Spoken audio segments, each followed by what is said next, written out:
बिस्मिल्लाहिर्रहमानिर्रहीम। अस्सलाम वालेकुम स्टूडेंट्स। बेटा लास्ट टाइम हमने चैप्टर नंबर 3 का जो था ऑपरेशन यानी कि elementary operation of row and column वो स्टडी किए थे। नेक्स्ट हमारे पास जो कॉन्सेप्ट है स्टडी करने के लिए वो था लीनियर। हमने कहा था कि लास्ट टॉपिक है हमारा सिस्टम ऑफ लीनियर इक्वेशंस। उसको बताने से पहले बेटा उसमें 3 बातें जो यूज़ होती हैं जो बच्चों को क्लियर होनी चाहिए वो कुछ ये थी कि एचिलॉन फॉर्म क्या होती है, सेट की एचिलॉन फॉर्म क्या होती है, रिड्यूस एचिलॉन फॉर्म क्या होती है,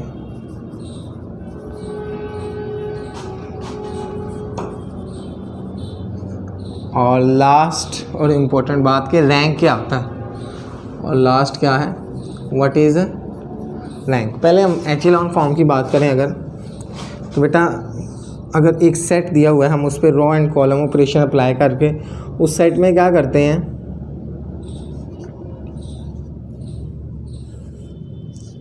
हर जो नेक्स्ट आने वाली सक्सेसिव रो है,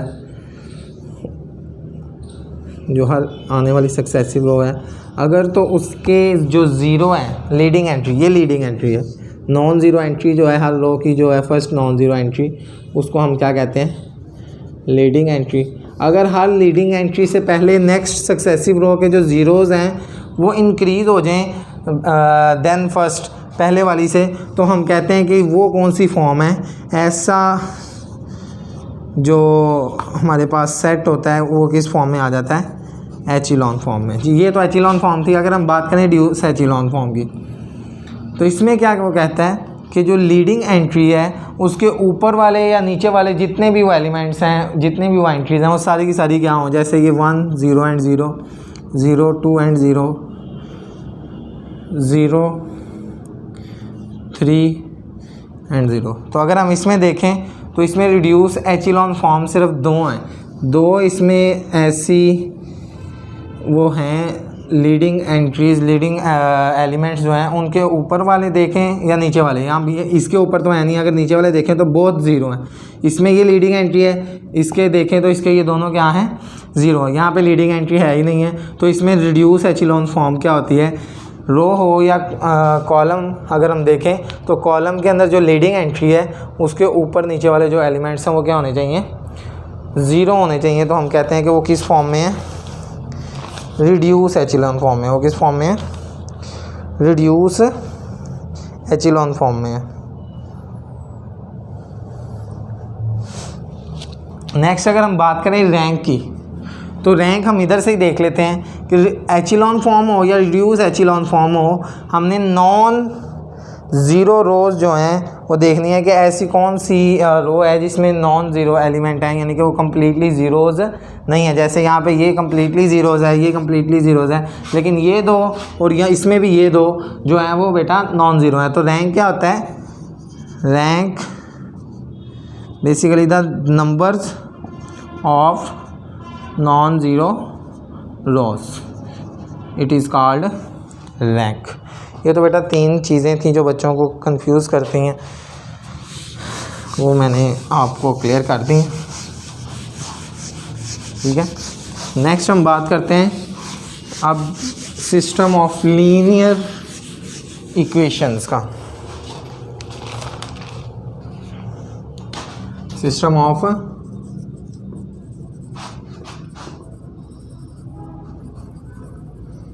लीनियर इक्वेशन हमारे पास, लेट्स सपोज अगर मैं बात करूं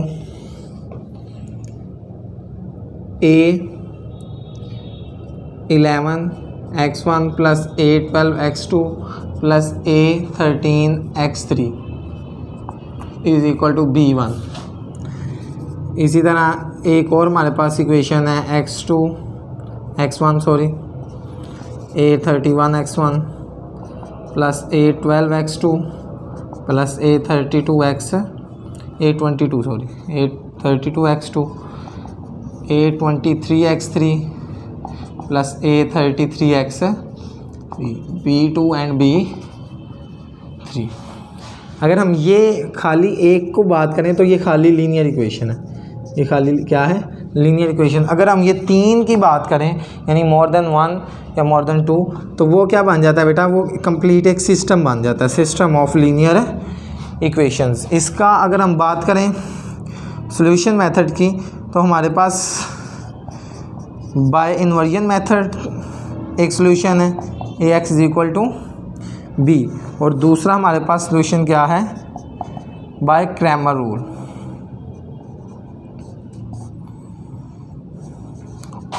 ठीक है, दूसरा हमारे पास क्या मेथड है, बाय क्रैमर रूल, ये हमारे पास दूसरा मेथड है। क्लियर। इसके बाद अगर हम बात करें अब लीनियर इक्वेशंस की टाइप्स की, तो बेटा ये 2 तरह की होती हैं, होमोजीनियस और नॉन होमोजीनियस। होमोजीनियस होती हैं और नॉन होमोजीनियस क्या होती हैं, जिनमें ये जो B1 B2 और B3 जो हैं, ये तीनों के तीनों किसके इक्वल हों, 0, यानी कि जो इक्वेशंस हैं वो 0 के इक्वल हों, तमाम की तमाम लीनियर इक्वेशंस, तो हम कहते हैं वो सॉल्यूशन क्या है, लीनियर। और अगर इक्वेशंस 0 के इक्वल ना हो, जैसे यहाँ पे है, तो ये नॉन होमोजीनियस होती हैं। ये क्या होती हैं, नॉन होमोजीनियस। क्लियर है बेटा। और इसमें नॉन होमोजीनियस और नॉन होमोजीनियस में एक कॉन्सेप्ट आता है कंसिस्टेंट का और एंड इनकंसिस्टेंट। ठीक है, कंसिस्टेंट क्या होता है, जिसमें जो हमारे पास इन्फिनिटी सॉल्यूशंस आ रहे हैं, जो हमारे पास सॉल्यूशन आ रहा है वो इनफाइनाइट उसकी वैल्यूज़ हैं, इनफाइनाइट उसके सॉल्यूशंस हैं, तो हम उसे क्या कहते हैं कि वो क्या है, कंसिस्टेंट है। वो क्या है बेटा, कंसिस्टेंट है। और अगर हम बात करें कि उसकी जो वैल्यूज़ हैं वो नो सॉल्यूशन में आ रहा है, उसका सॉल्यूशन ही नहीं बन रहा, तो हम कहेंगे कि वो क्या है, इनकंसिस्टेंट है। फॉर एग्जांपल अगर मैं मिसाल दूँ आपको, x = z-4 या z+4, तो इसमें ये लेट्स सपोज हमारे पास जब हम सोल्व करते हैं लीनियर इक्वेशंस को, ये फॉर्म आती है, तो इसमें 0 की हम कोई सा भी रियल नंबर पुट करेंगे तो आंसर्स आते जाएंगे, इसलिए इसका इन्फिनिट है, इट्स मीन्स ये कंसिस्टेंट है। अगर मैं बात करूँ 0z = 4, तो इसमें देखें x का कोई भी आंसर आप पुट कर लें, आंसर सॉल्यूशन ही नहीं आएगा, सॉल्यूशन नहीं आएगा, इसलिए ये क्या है बेटा, इनकंसिस्टेंट है। ये आपने सारी बातें पहले पढ़ी हुई हैं उसके अंदर फर्स्ट ईयर में चैप्टर नंबर 3 में। इसके अंदर एक और कॉन्सेप्ट आता है, ट्रिवियल एंड नॉन ट्रिवियल। जो होमोजीनियस हैं वो ट्रिवियल हो सकते हैं और नॉन ट्रिवियल। ट्रिवियल का क्या मतलब है कि अगर इनका डिटर्मिनेंट लिया जाए तो आंसर क्या आ जाए, 0, और अगर इनका डिटर्मिनेंट लिया जाए और आंसर 0 ना आए तो हम क्या कहते हैं कि वो क्या है, नॉन ट्रिवियल है। सॉरी, ऑपोजिट बोल दिया मैंने। अगर आंसर डिटर्मिनेंट लें तो 0 आ जाए तो वो नॉन ट्रिवियल, और अगर डिटर्मिनेंट लेने पे आंसर 0 ना आए तो वो क्या होगा बेटा, ट्रिवियल सॉल्यूशन होगा। जी, ये कुछ कॉन्सेप्ट था बेटा ट्रिवियल और नॉन ट्रिवियल के बारे में, consistent and non consistent linear equation system को हम सोल्व किन मेथड से कर सकते हैं। ठीक है, होमोजीनियस क्या होता है, हेट्रोजीनियस इक्वेशंस क्या होती हैं, ये सारा कुछ मैंने आपको क्लियर कर दिया।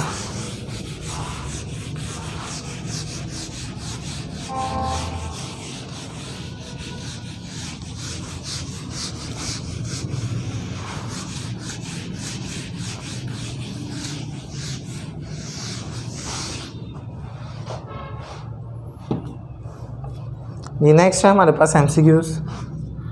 एक MCQs हम इसी से रिलेटेड लेते हैं, लीनियर इक्वेशन से related. For the equation for the system x1 - 2x2 = 2, x1 + x2 = 0, sorry, the value of x1। तो इसमें हम सिंपल साइमल्टेनियस इक्वेशन वाला मेथड अप्लाई करेंगे। x1 की हमें वैल्यू चाहिए, उसने ऑप्शन दिया हुआ है -2/3 खाली 2/3 है, चार्ली है 3/2 और डेल्टा है आई थिंक सो -3/। अगर मैं इसको सोल्व करूं तो हम क्या करेंगे, लेट्स सपोज मैं यहाँ पे x 2 को सेकंड इक्वेशन जो है उसको ये फर्स्ट एज इट इज़ रहने देते हैं, सेकंड जो इक्वेशन है उसको मैं 2 से क्या कर देता हूँ, मल्टीप्लाई कर देता हूँ। 2x1 + 2x2 = 0 आ जाएगा, ये कट जाएगा, ये 3x1 आ जाएगा = 2 + 0 2 आ जाएगा, x1 बराबर आ जाएगा 2/3। तो इसका मतलब बीटा ऑप्शन इसका क्या है, करेक्ट ऑप्शन है। The system x - y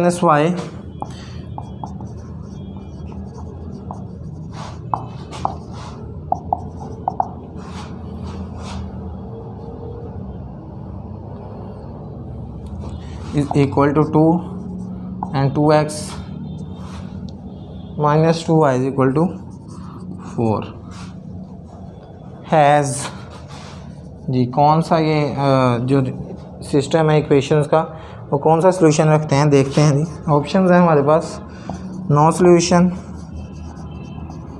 beta हमारे पास ऑप्शन है, यूनिक सॉल्यूशन, चार्ली हमारे पास ऑप्शन है, फाइनाइट सॉल्यूशन,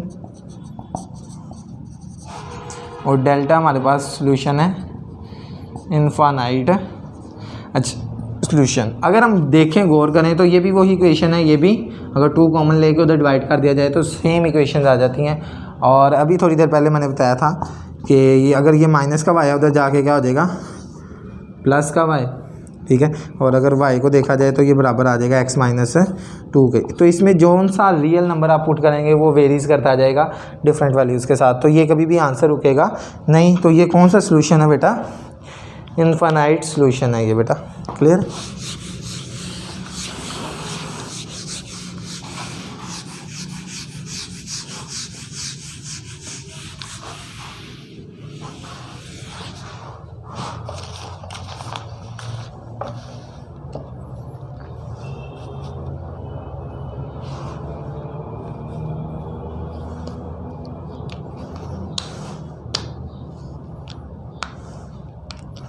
जी इसके बाद हमारे पास ऑप्शन है, for what value of lambda the system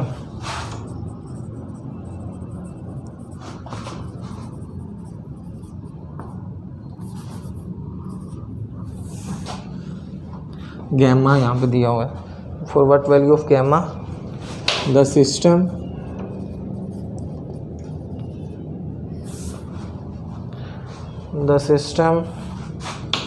x1 + 5x 2 + 3x = 0,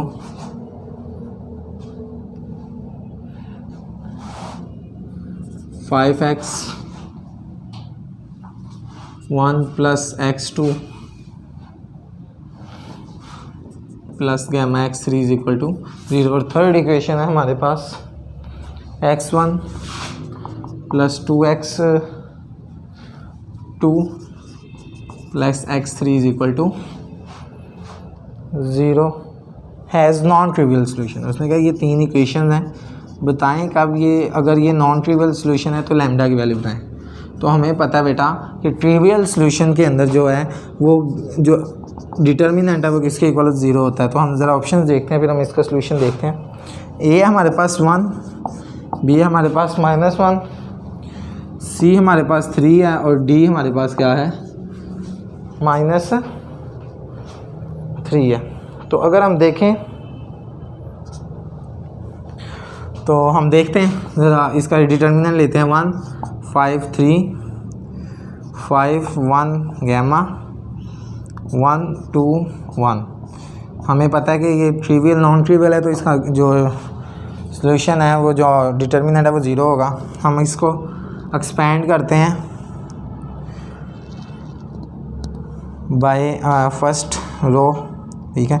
ये आ जाएगा 1 × 1 गैमा 2 और 1 माइनस सेकेंड आ जाएगा 5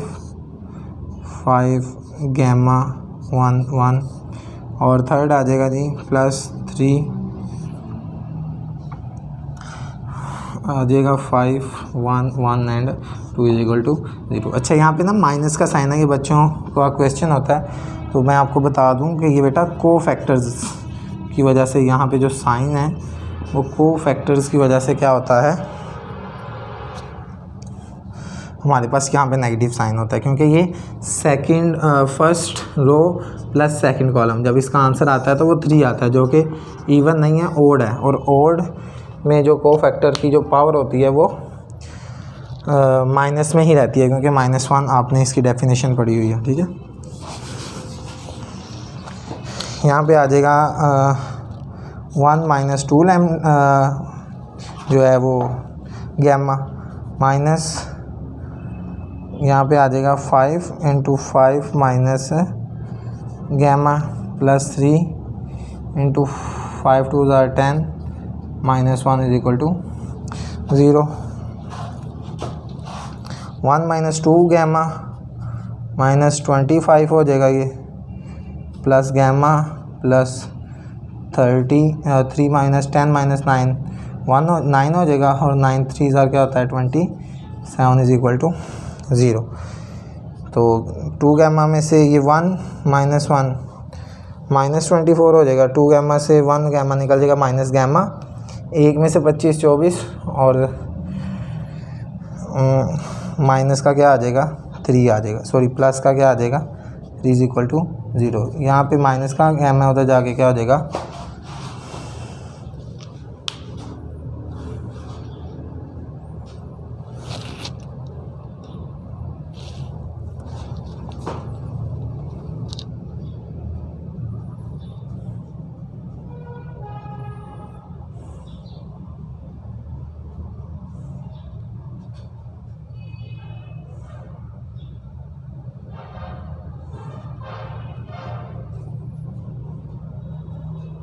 जी, देखते हैं ज़रा।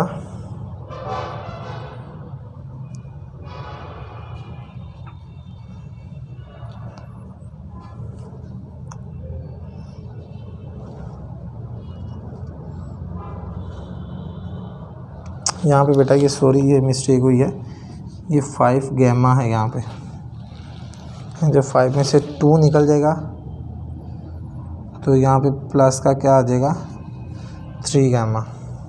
क्लियर, ये प्लस का 3 है, इधर आके क्या हो जाएगा माइनस का 3। ठीक है, और यहाँ पे गैमा का आंसर आ जाएगा -3/3, जो कि आता है -1। तो यहाँ पे इसका जो करेक्ट ऑप्शन है वो क्या है बेटा -1 है। इसके बाद हमारा लास्ट MCQs है, इसके बाद आपका ये चैप्टर जो है वो कंप्लीट हो जाएगा। आपने इसकी प्रैक्टिस जो है वो प्रैक्टिस नोट्स से आपने तैयारी करनी है इसकी, और अगर आप इसकी प्रैक्टिस नोट्स से मुकम्मल प्रैक्टिस नहीं करते तो आपको ये बाद में मुश्किल होगी, क्योंकि ये कंप्लीट जो हैं वो क्वेश्चंस हमने इसमें नहीं क्लियर किए हुए। ठीक है, तो आपने इसकी प्रैक्टिस लाजमी करनी है बेटा जी। The given system, last one MCQs है। The given system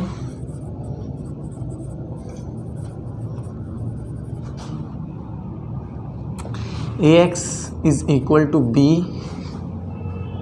in equivalent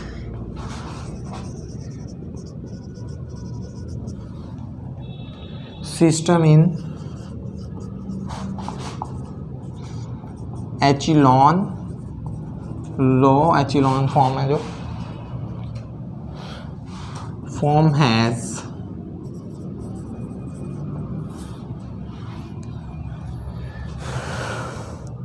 ये हमारे पास एक एचिलॉन फॉर्म की एक सिस्टम दिया हुआ है 1 0 0 एंड 2।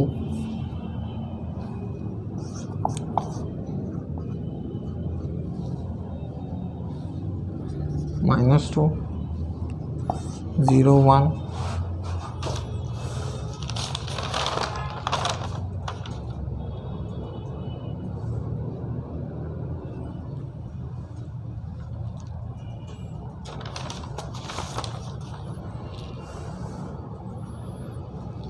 -1 0 1 1 and -2 4। उसमें उसने कहा कि बताएं कि इसका सॉल्यूशन कौन सा है। तो ए जो है वो नो सॉल्यूशन है। बी हमारे पास क्या है जी, यूनिक सॉल्यूशन। सी हमारे पास जो है वो क्या है, फाइनाइट। और डी इनफाइनाइट है, इनफिनिट सॉल्यूशन।